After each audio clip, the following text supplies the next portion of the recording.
नमस्कार मोर प्रिय बंधुगण मु सुशील कुमार बाग आपणकर आज जिला परिषद स्वाधीन प्रार्थी बंधुगण आपण माने जानती लांजीगढ़ ब्लॉक रो 16 रु 18 ग्राम पंचायत आज पर्यंत मोबाइल नेटवर्क रु वंचित रही।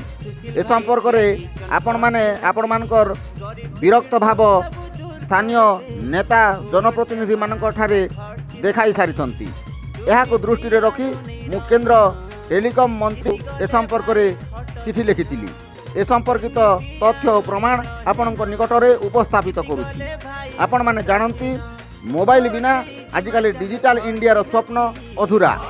एपरिकी ऑनलाइन क्लास हो किंबा रोगीटीए आंबुलांस पाई मध्य लोके पहाड़ उपर चढ़ुंट गछ उपर चढ़ुंट दीर्घ 10 रु 15 किलोमीटर जाउछंती मो अंचल लोके मोबाइल जोगाजोग पाई।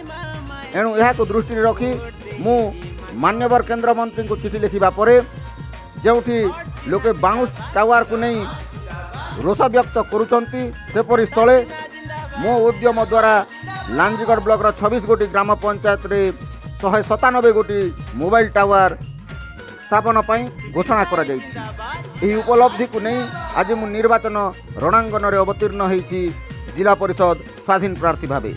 आशा करुच्ची आपण माने मते निर्वाचित करी आपण मानकर सेवा करने को सुजोग देबे।